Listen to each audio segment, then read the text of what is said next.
Good evening. My name is Michael Lane. I'll be filling in for Tom Olson. This is the Unknown Quantity Show. We will be talking with a terrific guest this evening, Richard Godwin. I always want to say Sir Richard Godwin because he comes in with such gravitas. He's a great guy. He's got an interesting story. We've talked to him before and had a really great background. So we're going to try to dig a little bit deeper here. Also in the news, I mean, it's SpaceX all the time.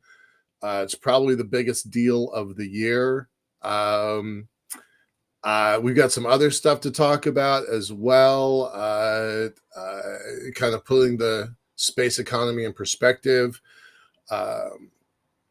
So without further ado, we're going to get started. Thanks. Sean, you want to switch over? Do the thing, intro.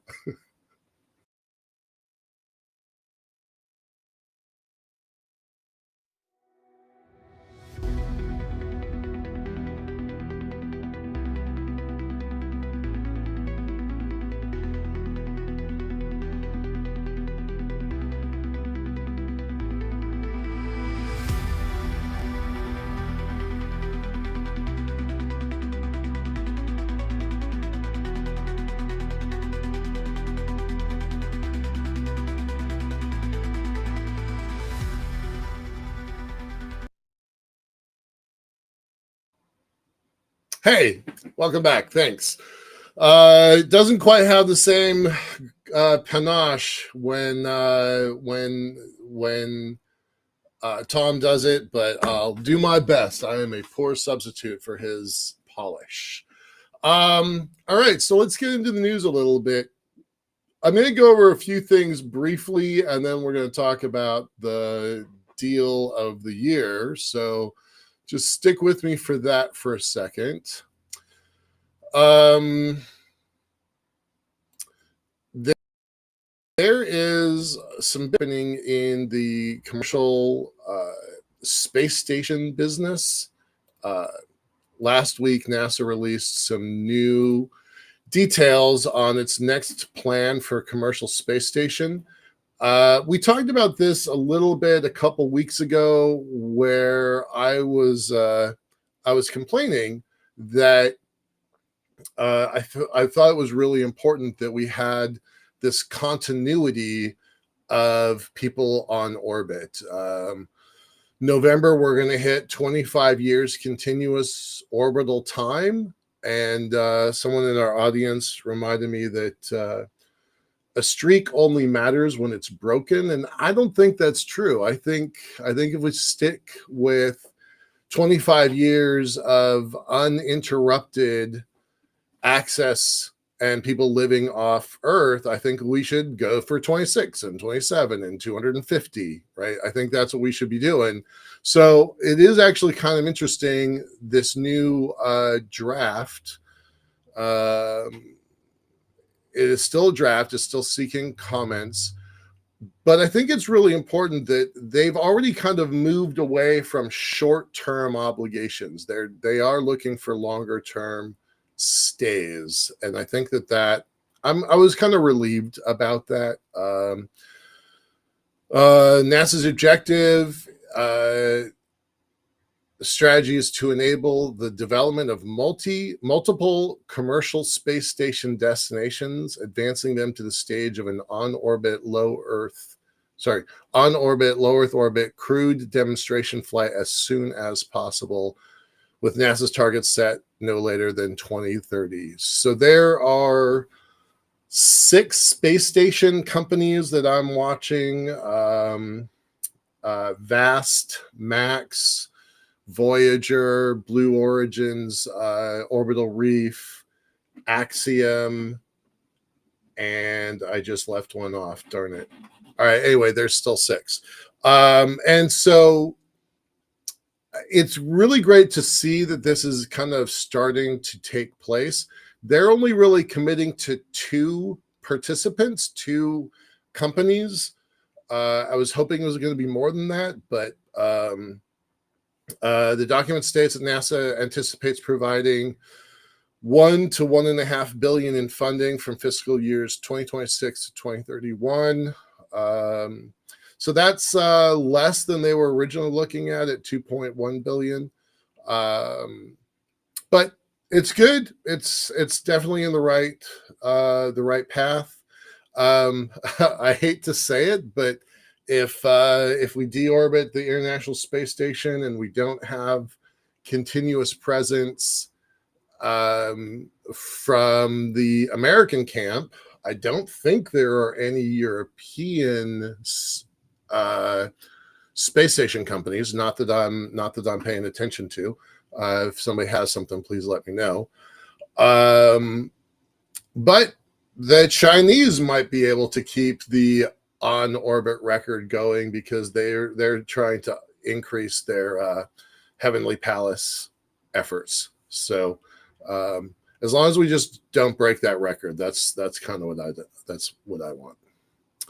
All right, let me put that link in the chat here and move on to the next one. It's a little doing this with Tom. Usually there's a little bit of banter back and forth, and that gives us some time to do the magic in the background. So I am doing the magic on my own, and that is a little clumsy. All right. All right, another story that we've been following for a while. I think you've heard skepticism in my voice before about Spin Launch. We've talked about them before. They are the darlings of Silicon Valley, and they have raised buckets of money to do a spinning system to launch cargo into space. They've been working on it for more than half a decade now. I was a little surprised. I pulled this article up because it actually says that they have raised, what is it? Maybe it's in a different article. Anyway, they're at 200 million. Yeah, $203 million. $203 million to fling satellites into orbit with a giant centrifuge. But it's interesting because people have been asking them questions for a while that they haven't been able to answer, and which is, happens when you something at 10,000 Gs straight into the atmosphere. How are you possibly going to make that thing work? And they've got a demonstration system that has done some interesting work, but they're 11 years old now, and so far, all they have is a test system that is, I think it's a 1/4 scale, 1/10 scale, something like that system. But, much to no one's surprise, in the last year or so, they've pivoted to building their own satellites and building their own network of satellites, very similar to what Starship is doing, same thing as Rocket Lab. Turns out if you're a launch company, the vogue thing to do is switch gears and also build satellites. The difference between SpaceX and Blue Origin and their Kuiper system and Rocket Lab and I know they have a better name for it, but I keep calling it their IKEA sat because it's a flat packed satellite. The difference between those three and Spin Launch is that those three have actually, managed to go to orbit with their hardware before they built a satellite. And now these folks are trying to build a satellite before they get to orbit. So I remain skeptical. But maybe this is their pivot. Maybe this is how they stay alive once they hit the hard door of physics. Yeah, Sean just posted, build your own customer. That's the thing right now. That's in vogue. and it's true.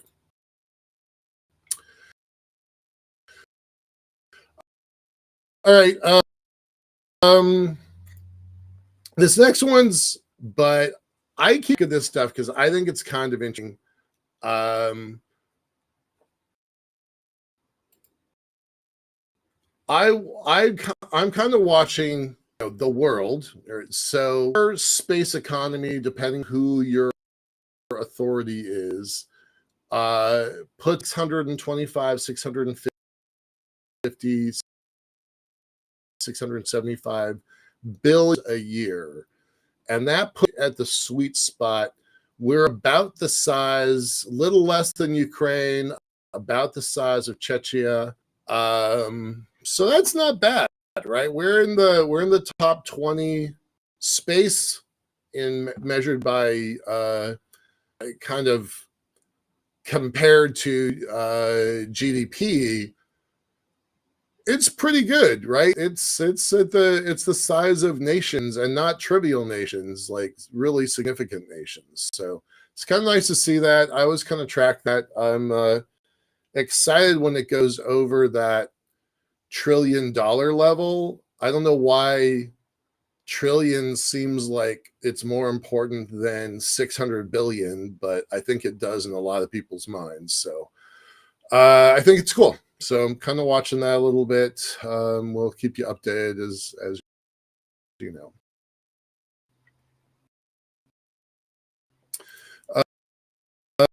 Moving on to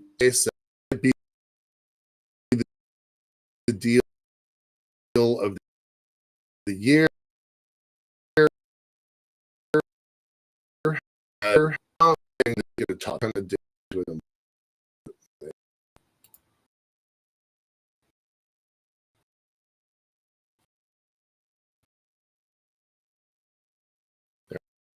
There we go.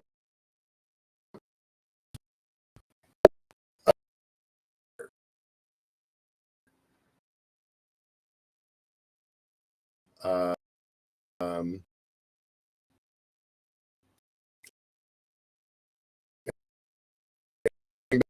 about SpaceX, although God knows we spend a lot of time talking about this. I always want to differentiate, the person that's most associated with it with the truly brilliant people with boots on the ground, doing the hard work. So good job. Good job to them. Everybody here knows I'm a fanboy of Gwen Shotwell and her leadership as well. So what happened here? SpaceX bought. I'm trying to find my link here. SpaceX bought Spectrum from Globalstar, and it looks very likely that they either can build their own phone network, or they're going to go in a big way into the personal connection business. I honestly did not see that coming. I did not see that coming at all. The transaction is wild. It's 8.5 cash, 8.5 billion in equity.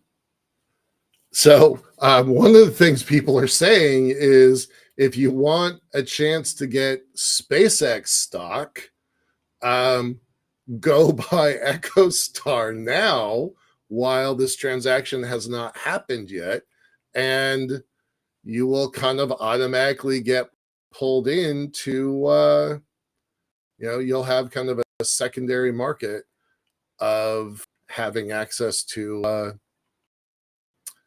SpaceX, which I thought was kind of a brilliant market. And there were immediately reactions in the market.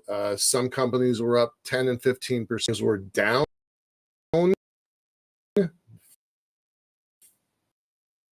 5, 10, 15% within hours. Yeah, it was a kind of a big deal. Is straight from Musk's mouth from an interview. To be clear, we're not going to put the other carriers out of business. They're still going to be around because they own a lot of spectrum. But yes, you should be able to have Starlink like you have AT&T, T-Mobile, Verizon, or whatever. So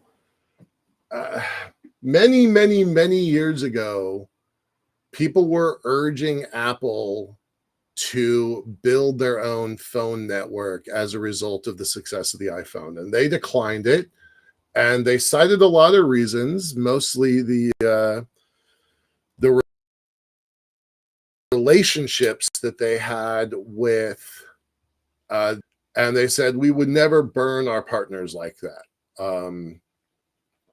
But then here is SpaceX, who has a partnership with T-Mobile, clearly saying they're going to be a second, a number 4 competitor.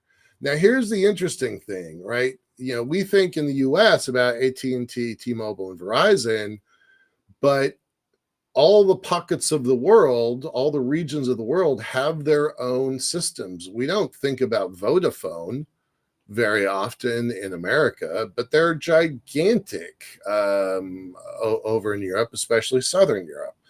Other carriers are carrying a bunch of stuff in Latin America, in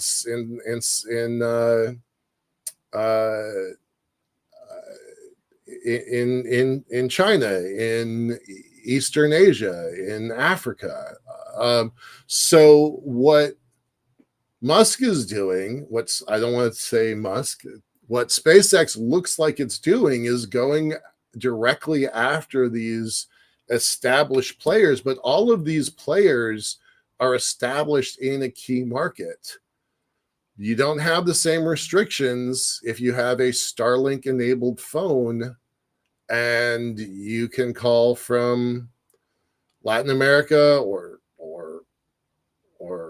anywhere in Europe or anywhere in Africa or anywhere in America, all using the same system. That is very, very powerful. So I'm curious to see what's going to happen. This is not over yet. The deal is not fully concluded, so there's still some wiggle room there. I'm not sure what would wiggle out of it because you don't dangle a $19 billion check in front of other people without them taking it seriously. Oh, the other $2 billion, by the way, is to pay for some past debt to give these folks some breathing room. So that happened. At the same time last week, a different kind of SpaceX adjacent piece of news. Musk's AI company that runs Grok is going to set up shop here in Seattle. So locally, that's kind of a big deal. That's very consistent with what we call the space data corridor in our region. Kind of interesting. Price tags, by the way, $440,000 a year. So good for them. More news, as if that wasn't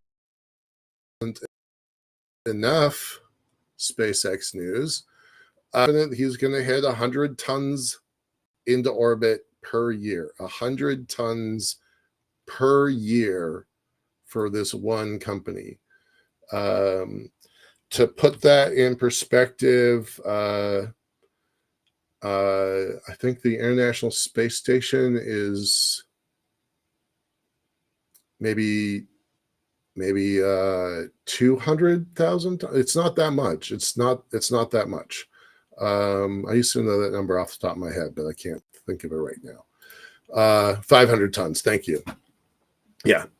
So that's pretty good. Pretty happy about that. they're really relying on reusability, of course, both stages. So I think that's a safe bet. I know some people want to bet against it, but I've been saying for a while I think that's a safe bet. And then finally on SpaceX, again, all of this came out in the same week, but they're all interrelated stories. FCC is allowing SpaceX to boost the power on their Starlink dishes. So more download speeds, higher download speeds, faster access. So yeah, SpaceX had a big week this week.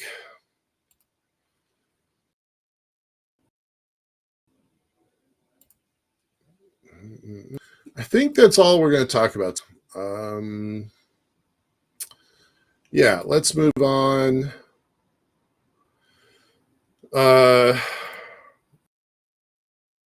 Moving away from $1 billion. Oh, the last thing I want about SpaceX is that price tag that they came up with, that $19 billion total package. It bases it at a $400 billion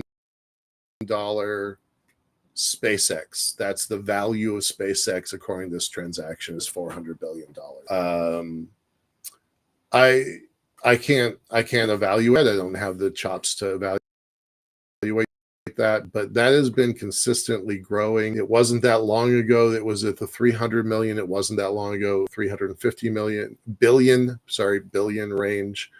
And now we're gonna switch gears to more, let's say, down to earth. A new company I've not heard of before, Space Dots, just raised $1.5 million, really to look at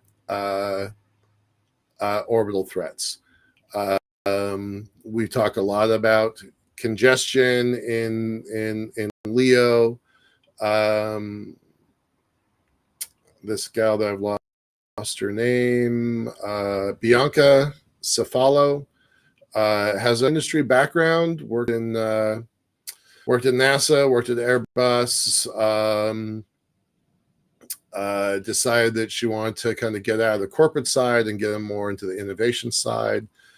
I don't know that much about what they're doing or what they want to do. The thing that I was really kind of paying attention to is it's nice to see these smaller players with starter checks getting into the game.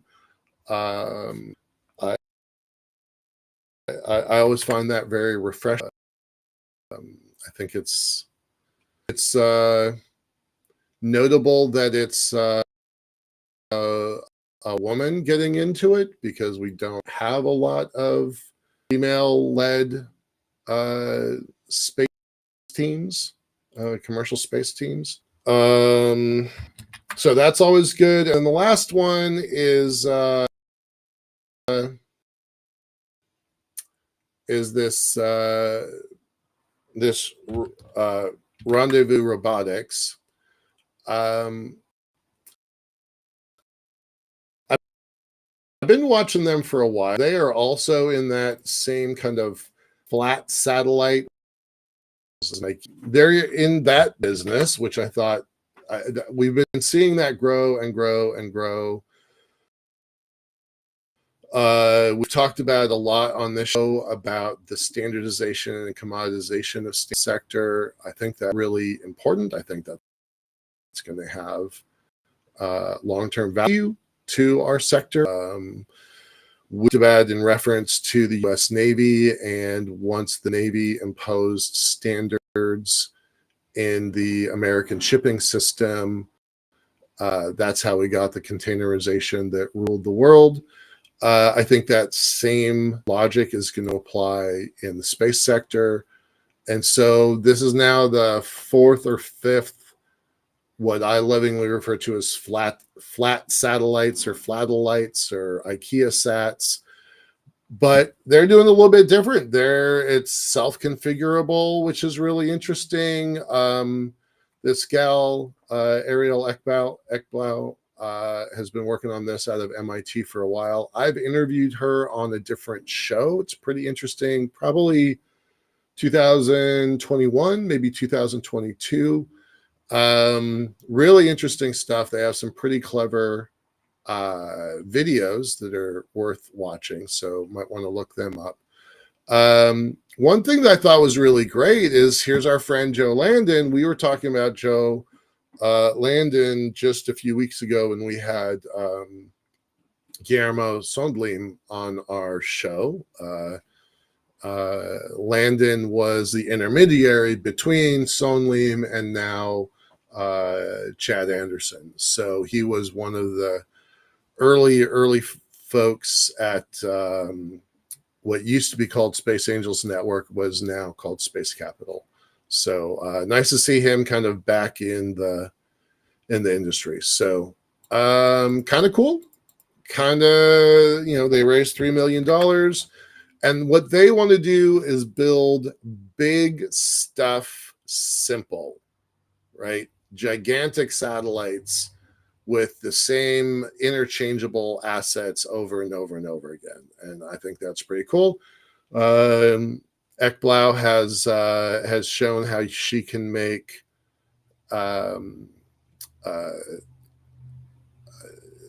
space-based solar power systems or orbital space stations using this kind of Lego-like technology that snaps itself together. So pretty neat stuff. Like it a lot.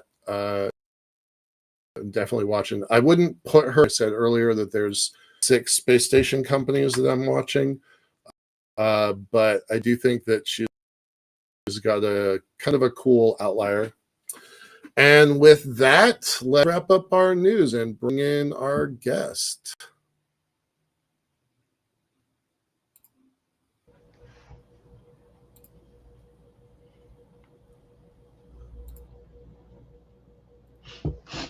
Hey, how's it? Hiya. Everything's good. Enjoying the weather here in Florida. Hey. In Florida, right on. Yeah, we can definitely feel it's starting to turn into fall out here. Seattle, it doesn't take long for summer to end and move into fall here. So wearing the long sleeve shirts. Yeah, it's all right.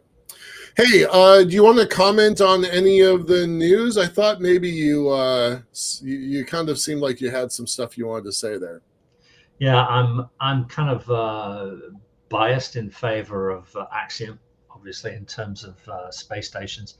Of course, because Starbridge, which I helped start right at the very start.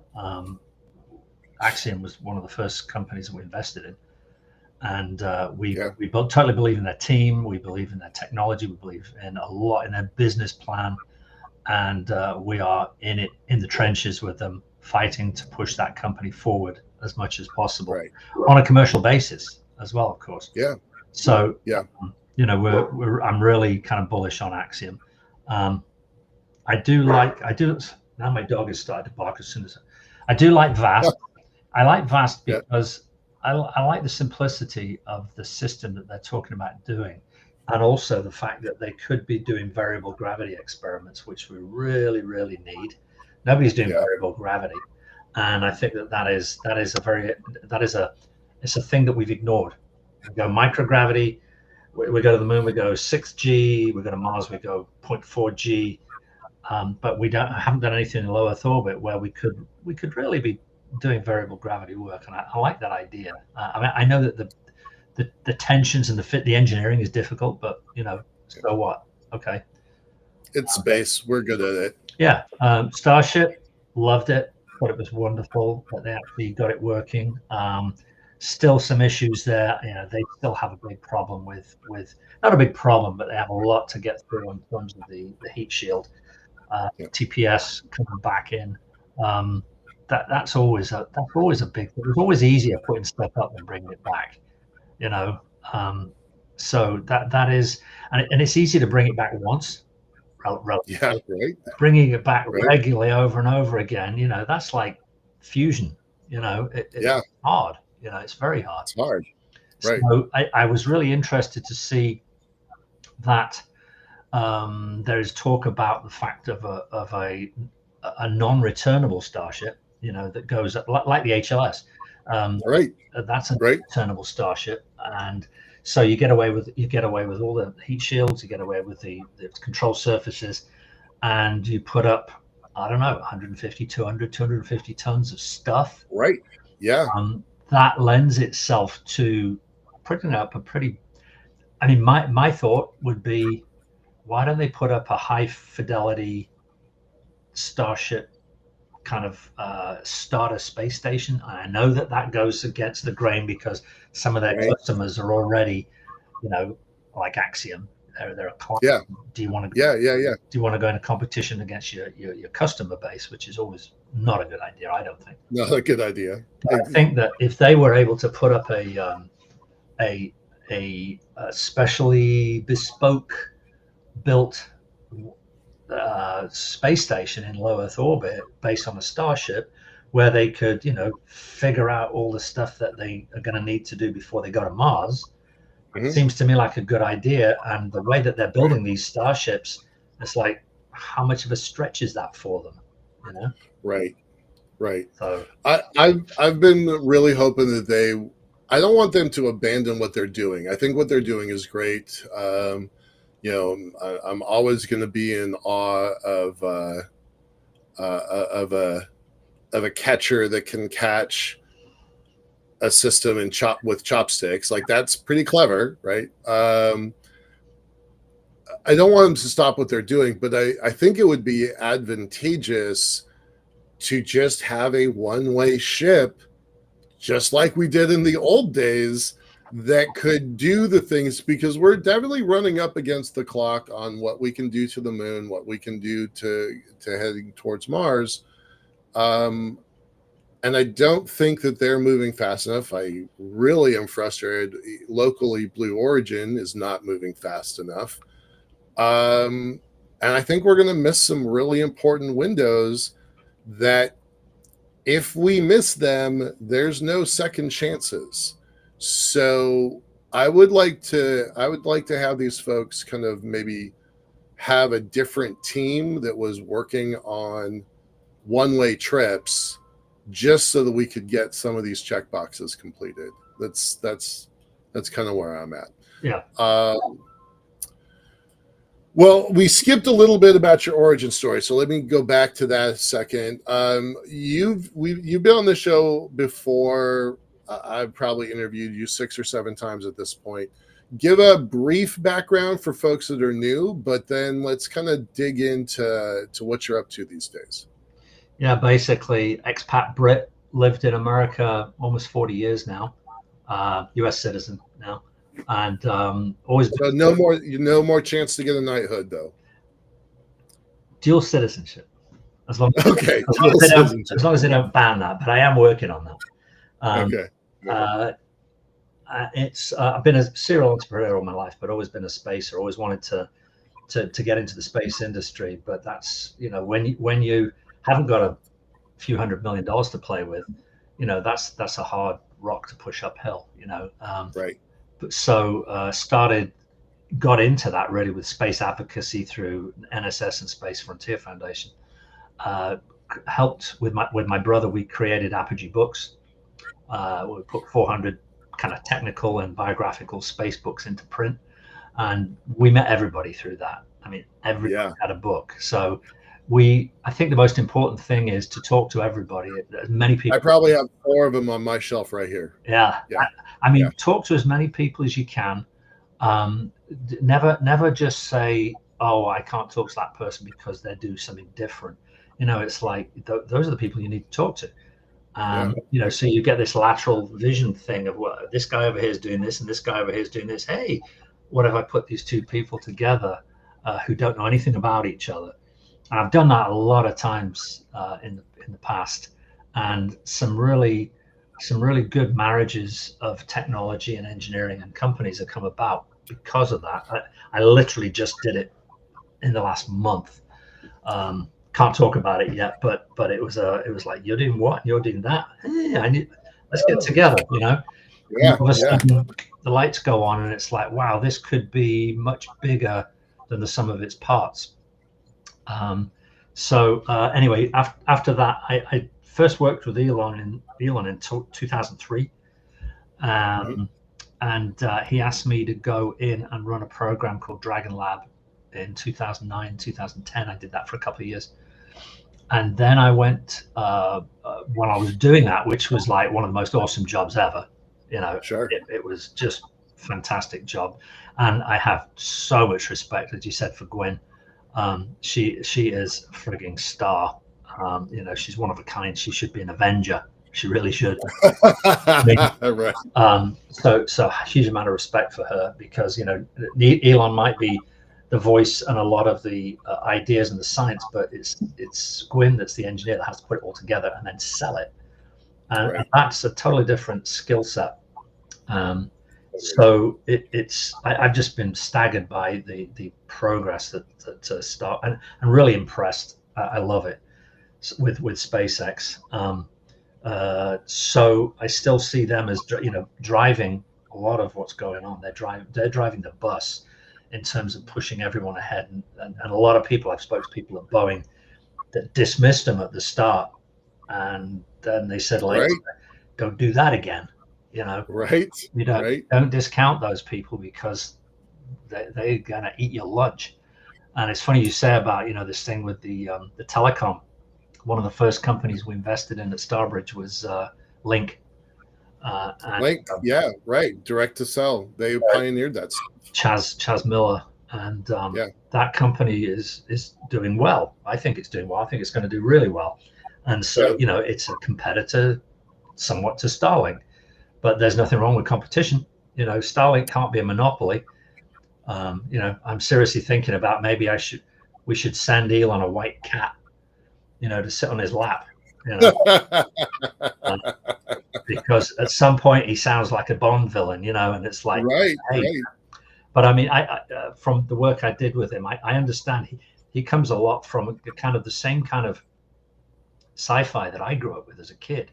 You read these comics and stuff, and you watched TV shows, and you started to look at stuff and went, hey, why can't we do that? What's the engineering issues? Why can't we do that? You know, and some of the books I have from way back then, plug rockets and stuff like that you read and you go, hey, and now all of a sudden it's coming true, because people like Elon have come along and said, well, why can't we do that? Why can't we do it? Right. And I mean, I've had run-ins with NASA people in the past where I've made some proposals, written a white paper with friends, and said, hey, look, we've got this. Why don't we retask this asset and do?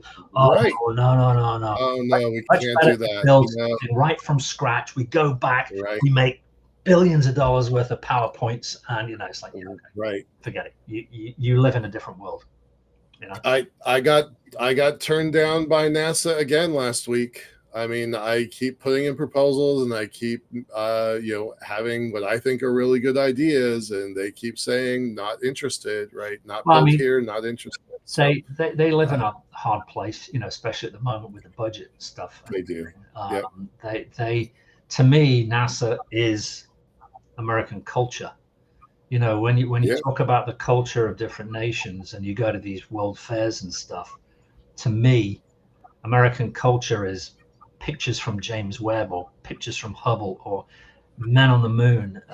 You know, that is American culture to me. And it's a big tent, that is, I think, that because those things I've just described to you, nobody else can do those yet. You know, and then you start to see boosters landing in chopsticks, and you go, only in America, you know. So it's a big deal, and a lot of people now are starting to think, you know, that we're getting ahead, and that we want to try and stay ahead in a lot of different, you know, with fusion, with AI, and you know, if we don't stay ahead, we're going to be we're going to lose our lead all the time. And, you know, so I think it's very important that we do that. Yeah, the intellectual capital of this country is unrivaled, and Yeah. and I think that's super important. I was having a conversation with some folks with Space Force the other day, uh, and we were talking about this kind of blue versus brown problem, and I'll describe it here in a second. In Navy terms, blue water activities are submarines and aircraft carrier, and brown water is near shore. So U.S. Marines, I was a Marine. We're just dead weight out in the deep ocean, but we're pretty useful up against the shore, right? Um, and then there's things that can kind of go back and forth. Battleships are maybe dead technology now because of all the over the horizon stuff, but they kind of go back and forth, right? So they've applied that same philosophy to space, where the near shore activities are LEO, MEO, GEO, and deep space activities, the moon and beyond, cislunar, they're completely ignored. They're utterly ignored. And we talked about the difference between evolutionary development and revolutionary development. And we're really good. America's really good at revolutionary development. The U.S. Space Force pretty good at evolutionary development, and that's why they keep complaining about near peer adversaries catching up, because they keep doing evolutionary development, but they won't embrace revolutionary ideas. And I think that's true at NASA. I think it's true at Space Force. It's been a constant source of frustration for me professionally. When you start making investments, are you looking for evolutionary or revolutionary in the sector? What I tend to do, and I'm not speaking on behalf of Starbridge now, because Right. I was part of the deal flow pipeline, and I still do that. But it's the other guys there that look to do the deep dive, due diligence, the deployment after that due diligence. They look at everything. Obviously, they look at it from a business standpoint. I mean, we're smart enough to know what the technical stuff is. We have the technical nous, but then also we've got the financial nous. So a lot of people lean on us in the investment community, that lean on us for the technical due diligence. What goes where and why, what's possible, what is way out there, and who's the client, who's going to pay for this. That's the most important thing. It's all very well to say Michael Nealing's famous phrase, "Who's the customer's customer?" Yeah. Where's the money coming from? Yeah, it's got to be about, if you want to be commercial, you've got to be able to sell it to somebody. And the government's great, but they can't be your only customer, because then you're bound by the whims of Congress instead of the wings of commerce. Yeah. And so that's why I always say that. So when I look at things, in the past I've spent a lot of time on due diligence and finding a space-derived or space-designed technology with a crazy mad scientist behind it who's a genius, and then said, okay, is this real? Is this protectable? Is there IP in place? And is the person who I'm thinking about going into business with, are they coachable? Can you work with them? Mm-hmm. Yeah. And I've done that now a few times. The aluminum air generator company that I started with a friend up in Canada, that is just going gangbusters right now. We've had just phenomenal the way we're going with that, especially with the new AI centers coming online. So we're in demand. The orbital ag, which was something I did when I met this John Wayne Kennedy guy, who was a USDA scientist, who was tasked to work with NASA when he was at USDA to work on the space station. And so he came up with some really clever ideas, which I now have all that IP under license, exclusive license. So it's really funny this, because I was looking for a new tagline, and a new logo, and I thought, you know what, I'll ask ChatGPT what it can do for me, and it came up with a really good logo. And then it said, do you want a tagline? And I went, yeah. And it came up with a tagline, sustainable agriculture everywhere. I thought, nice. Love it. I love it. Okay. Can't go wrong with that, right? Not just confined to planet Earth. This is everywhere. Yeah. So yeah, that we've been doing a lot of trials. We've got a lot of trials under our belt now. And this is a chemistry that has not been seen before. When people say, who's your main competitor to this, I don't have a competitor for this chemistry. It has been completely overlooked. When we show people what it is and how we make it, which is very secret, they go, oh, no, you can't do it like that. You don't do it like that. That's really dangerous. And then they kind of go, oh, isn't that it? Oh, so revolutionary, not evolutionary. It is definitely. And then the last one I'm doing right now is, well, actually, there's two. There's a medical side to this technology, this chemistry that we're working on. So we have a separate company for that, which I have. My wife's on the board of that one. That is a staggeringly, it's an astounding results that it's getting in the medical field. Where we're I know that you're trying to obfuscate this, but can you give us a little bit more, like, to wrap our brains around, like, what does this thing do? Why is it useful? It deals very effectively with rogue cells. It's the best way. Rogue cells. Yeah. Cancer cells or rogue cells. Stuffy rogue cells. Okay. When we tested it, we've been doing tests, we've been doing organoids, we've been doing animal trials, we've been doing mice trials. We were told that it looked like we had the most effective chemotherapy they'd ever seen with no side effects. So we're like, okay, we'll take that. And so, that's what we've been working. That's one of the other things we've been working on. Again, that came out of this space technology and out of the mind of John Wayne Kennedy. Right. And so we're really, really, really bullish on that. We're going through we're taking it through full clinical trials, which obviously is expensive. So we're in the middle of it's time consuming, expensive, but it has to be. How to do that, and the best way to go about it. So the Canadian program or the American program, because they're different paths. This is US. Okay, great. Okay. So once you get through this system, it's actually pretty easy to move it internationally. To be honest, I don't know if we'll take it through clinical trials in the US first. We might take it elsewhere. So, and then bring it into the US, because the health systems overseas have different mandates than they do in the US. US is basically, it's it as well as I do. It's how much money can we make out of this? Which is good. I have no problem making money.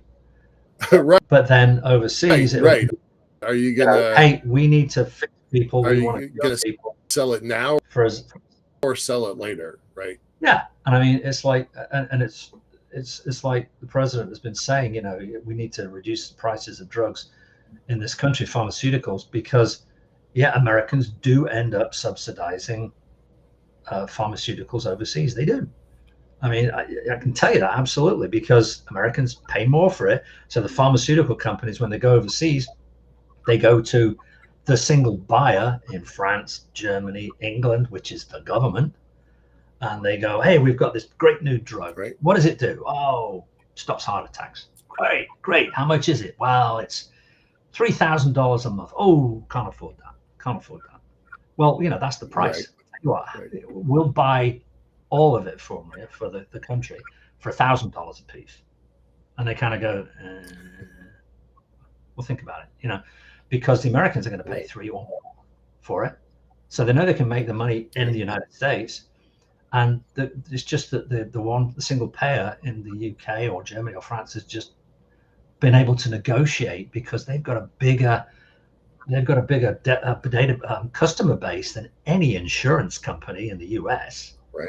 You know, Yeah. so they can go and negotiate the best price because instead of having a few million people under insurance, they've got 65 million people. Right. You know, Jesus, that's business. crazy. It's business, you know. Yeah.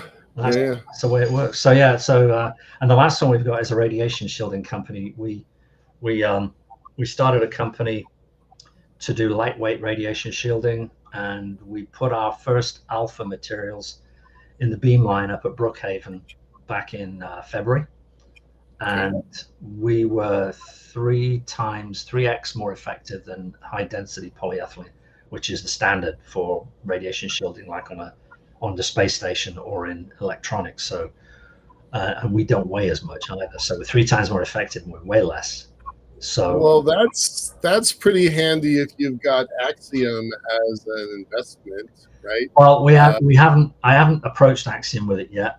Oh, you haven't? Okay. No, because Oh, I want to make sure, you know, it's like you always do. You don't go out and talk to the best people in the business who you really want to work with until you've got all your ducks in a row. And you've got to have your science, you've got to have your data, and you've got to be able to show it to them and say, look, this is what we got, this is what we can do, this is what we can make it, this is how we can make it, and this is how much it's going to cost. Are you interested? And they can either say yes or no at that point. Yeah. Awesome. Brilliant. So radiation, agriculture's got a biotech element, and the anodes one is more like where does that fit in the energy company? Yeah. Well, put it this way: we have a product that is kind of the equivalent of a diesel generator, but it doesn't burn diesel. It burns these aluminum disc. Yeah. Right. This is the fuel.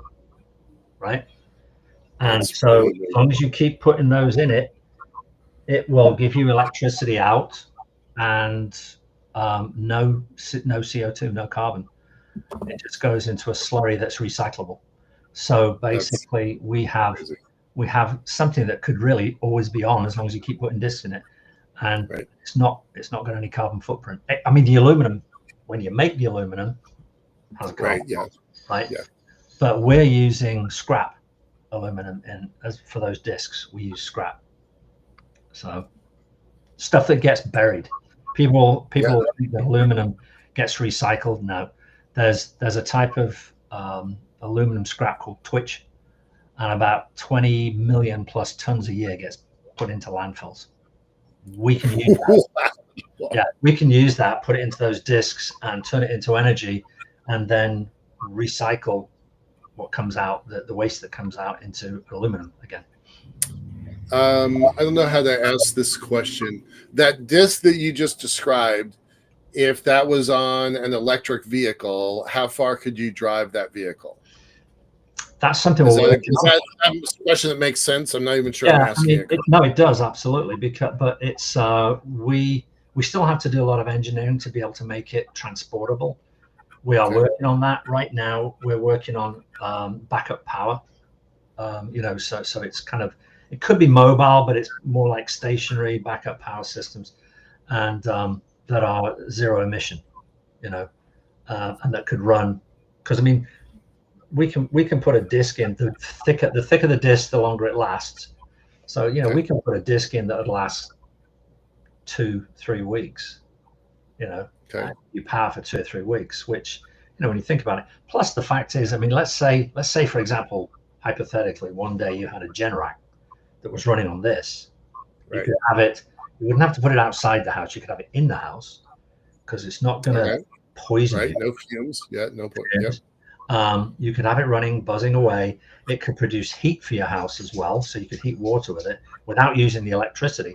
The electricity would power your house, and think about it. Your fuel, which normally would be you're piping gas in or you're putting diesel in a tank, you just go and stick these in a corner of the room and stack them, and they don't do anything. They have indefinite shelf life. You can go and bury them in the garden, right? 100 years, wash them off, and put them straight in again to make them work. Every prepper in America would buy that. My partner says that all the time. He says that's the primary, his primary target market, and it's just a question of getting the business model from currently where it's B2B to B2C.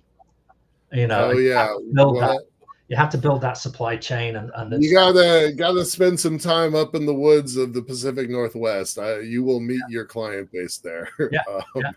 I mean, my personal favorite with this is to make a small one and use it to power Starlink receivers.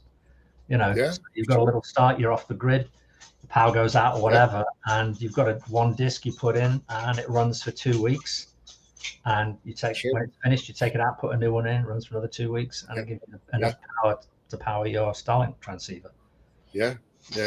What's wrong with that? Hey, Dr. Plata's got a question.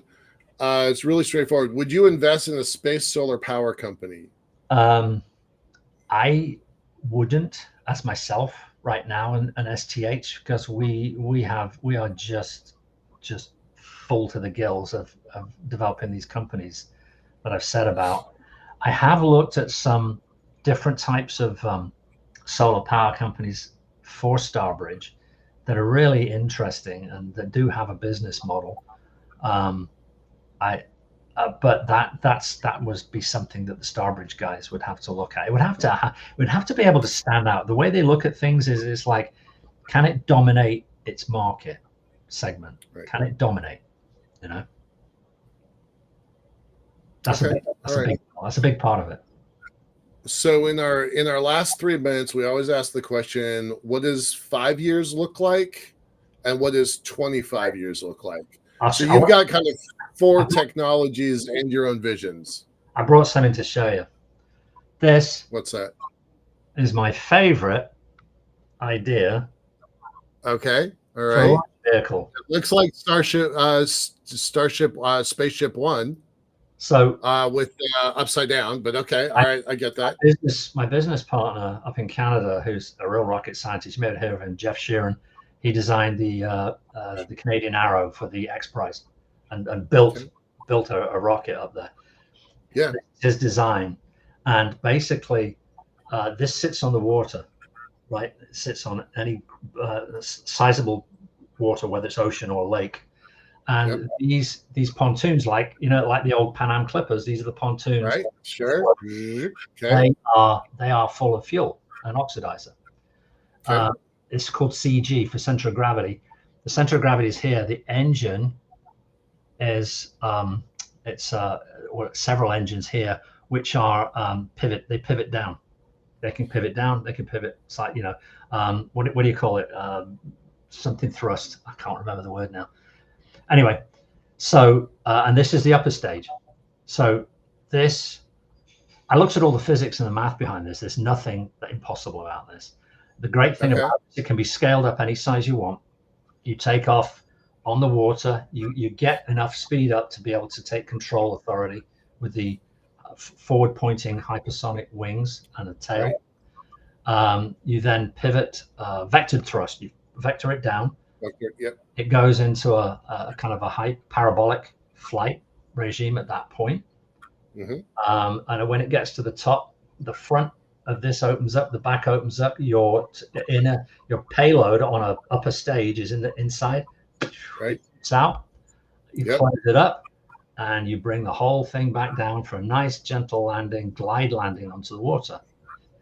And nice. I think that is the most revolutionary, very elegant system that I've ever seen, and it's not important. There's nothing unobtainium about that. We're gonna meet up with a guy named Tom Murata in about 2 weeks. He runs a group called the Spaceport Company out of Virginia and Louisiana. They are trying to make spaceports portable. And Maine is looking to start doing offshore spaceports. Mm-hmm. So that idea, it's got legs. This thing, you don't need a spaceport. You just need a dock. Right. That's my point. That's exactly my point. It's got roll it out onto Lake Michigan, launch it off Lake Michigan, right. come back. Right. And I showed this to two ex secretaries of the U.S. Air Force, and they kind of looked at it and went, what? They said, wait a second, are you telling me that we could launch it from anywhere at any time in any direction? The other guy doesn't see us coming. I said, yeah. He said, son, you got to come with me to the Pentagon. Yep. Right on. All right, sir. With that, we're going to close it off. Thank you very much. Appreciate your advice and wisdom. Appreciate it. Yep. Thank you. And with that, we're going to close out. Tom Olson is off this week, but I'm filling in. This show is sponsored by the Center for Space Commerce and Finance. It's been lovely being your host. Have a good night, everyone. Bye-bye.